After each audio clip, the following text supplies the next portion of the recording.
Our next guest first got behind the wheel when he was just 6 years old.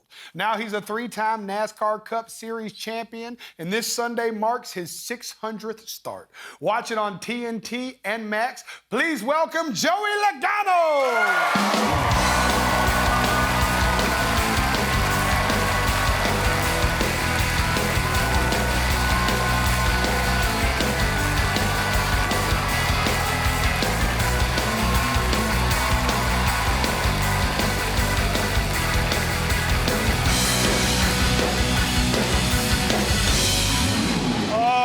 Joey Logano, y'all, my buddy.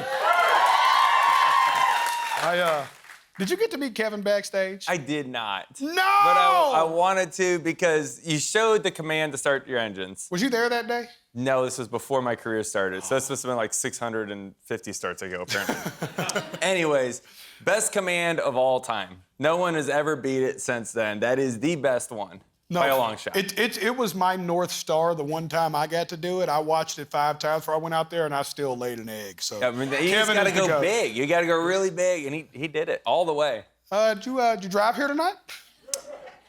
Well, I usually do. If I'm being honest, I always drive. But they had a car service pick me up from the hotel. I'm not from California. I'm from North Carolina. So I asked the car service guy if I can drive, because I get car sick. I get motion sick, which is... Hold on. What race car driver gets motion sickness? I know, I get it. But plus, I don't like riding with anyone at all. I don't do that. But I did today. You literally asked your Uber driver, or could you drive the car? Yes. Did you try to explain to him who you were? It's always a no. It doesn't matter.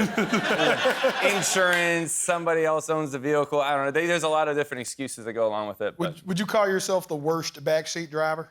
The worst. That's why I don't do it. No one would like me. All my friends would be gone. What about your wife? You ever let your wife drive? Anymore. So this happened recently. We've been married for 10 years, and just now, the first time, I was sick the other day. I got the throat bug, whatever, norovirus, whatever it's called. It's horrible. I couldn't drive. And so my wife drove me for the first time, and I didn't like it, but I wasn't in the place to be saying anything. I was just... she's kind of like riding in the left lane, and I don't know if you guys are like me, but people are riding the left lane, like, tick me off. I'm like, get back to the right lane so I can go by. But she was doing that, but I was just, let it happen. Just whatever, I'm happy. I'm getting there. Kids are safe, I'm good. Well, if you had to pick who was a better ride, would it be Waymo or wife? Oh, no, I'm taking wife all day. Listen, Somebody in the crowd said Waymo. No, way off. You don't know his wife. No way. As a race car driver, self-driving cars, not good for business for me, okay? You got to continue to have drivers in the car, at least for me, that's key.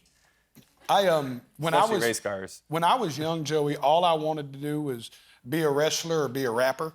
I thought these were my 2 things in life, and ironically, I ended up doing a little bit of both at this point. But from what I understand, and my story I know about you, is that you have always just wanted to be a race driver. That was it. From the beginning, it was race car driver since I was like 5, 6 years old. Just like, there it is, yeah. That's me and my dad. And that was the beginning of it. I got that quarter midget when I was... A quarter what? Quarter midget. I think the correct term is quarter little people. Well, they call them quarter midgets because, well, I don't know if I can say this. They race full-size midgets as well. But that's on dirt, but that's a real thing, okay? What about the half-size midget? Do they got some in the middle or just quarters and holes? They do. But yeah, so I think it's... that's what they've been calling them for like 100 years, so I feel like that's okay. But yeah, it's always been a race car driver. That's all I've ever wanted to do, and I've been fortunate enough to continue down that path, but there was never a plan B. Like, it had to work. If not, it was Zamboni driver, which I did that for a while too, but that was kind of the only 2 options. Did you crash a lot when you were 6 and got your quarter midget? Yeah. I wrecked it quite a bit, yes. I wrecked a lot of things over the years, yeah. And your dad encouraged you, though, right? He was behind you in that? Oh, yeah. That was the fun part about it. It was kind of the best years of my racing career was just, you go to the track with your parents and your family, and you figure it out together. We didn't know what we were doing. We didn't know how much air to put in the tires. Forget, little setup stuff. You know what I think's even cooler than this picture of you and your dad at 6 years old is how you recreated this same picture with you and your son when he was, 6 years old? That's right. There it is right there.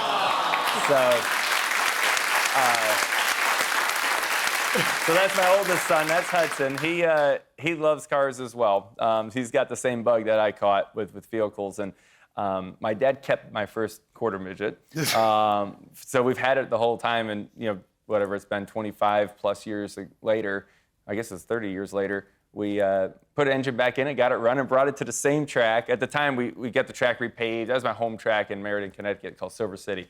Anyways, they got it paved up, had the car there. I was like, Hudson, you got to drive this thing. Like, just jump in there and give her a rip. So he drove it around. It was cool. Cool to see it. Now, did they have real races for kids y'all's age, or when you were that age or his age? Mm-hmm.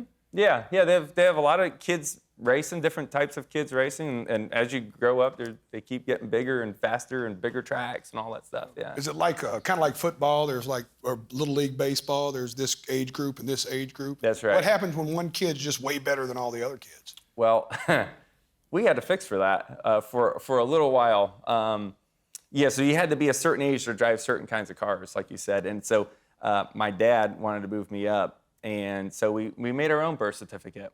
And are you committing to a federal crime right now? Well, I mean, it worked for a little bit. I got busted.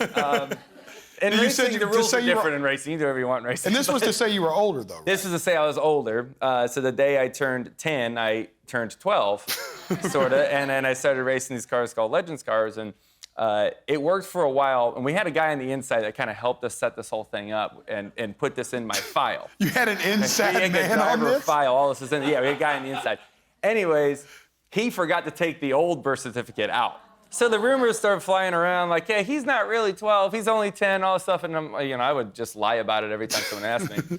And one day someone looked in my file, 2 birth certificates. No more fun. No more fun for a little bit. So your inside man outed. Yeah. God, it's the worst. It still worked out. It was okay. I just had to wait a couple years. That's the actual opposite of Little League baseball, where they have 19-year-old men with beards acting like they're 7. Instead, they got little 10-year-old Joey like, I'm 13, I swear, and he's just kicking everybody's ass. I wrecked one time, getting the ambulance, and this was another series that we also tried it against. They tried to do the whole same birth certificate thing again. Anyways, I wreck, I'm in the ambulance. They're checking me out, all this stuff. They go, how old are you? I go, 15. My dad goes, he's fine. I was only 13. That was the moment he knew I was fine. You've had 3 NASCAR championships. Is there a favorite? I mean, they're all great. Your first one's obviously the most, rewarding moment, right? It's what you strived for your whole life. From those pictures, all I ever wanted to be was a NASCAR champion. So that first one was amazing. But honestly, the last one for me, our third one, that was really cool. All 3 of my kids were there. And that's really like the memory you have of that is really what it's all about. And I go back to the Thursday of the weekend we won. We're driving into the racetrack, got my 3 kids in the back, and we're just joking around. Here's what we're going to do. We're going to win the race. We're going to get out of the car at the start-finish line. We're going to get the checkered flag. We're going to all get in the car, all 5 of us, and we're going to do donuts in the car. It's going to be awesome. And we're joking. They're all excited. I'm like, yeah, all right. So we win the race. It's happening, right? We're living the dream. I'm like, all right, we get the flag. This is great. We go get in the car. And there's no passenger seat in a race car, by the way. It's just metal over there. A lot of roll bars and stuff. So I put my 2 boys in, and my little girl, she was like, no way. She was not happy. So Mom had to stay. And so I took my boys around for a lap. And that was the coolest moment because you hit the pinnacle, right? Like that is the top of the top, winning the championship. And you got your kids in the race car with you, and you're just kind of cruising around. It's like the moment where it was just the 3 of us in the car, right? And you're just driving around. It's the coolest, really cool. This weekend, you will make your 600th start. Your 600th. I want the audience to know the only thing I've done 600 times, I can't talk about on television. How does that feel, man? 600 starts, right? 600 this weekend. The Auto Trader 400 in Dover. That's what it's going to be. So Dover, Alabama? Cool. Dover, Delaware. Okay. That's how you know I'm country. I was like, is that Dover, Alabama? Yeah, Dover, Delaware. It's where I started my first Xfinity race, so it's kind of a full circle moment years later. So it's neat. It's on one hand, it's like, wow, it's 600 starts. That's amazing. It went by in 16 years or so. But I don't know. I feel like I got a long ways to go. I think you do. I don't know what I can get to. There's an Ironman award that's like 780 consecutive starts or something like that. Jeff Gordon has it. And I'm coming for him. Let's go! Let's go! Well, Joey, I hate to tell all my other NASCAR friends, but I'll be cheering for you this weekend. Thank you, Joey. Y'all watch Joey at the Auto Trader Echo Park TNT and Mac. We'll be back with music from the All-American Reject. One more time for the legend, y'all. One more time for the legend. Guillermo, do you know how many subscribers we have on YouTube now? 20 million. That's right, yeah, that's why we're wearing these glasses. Thanks for being a subscriber. If you're not, help us get to 20,000,001.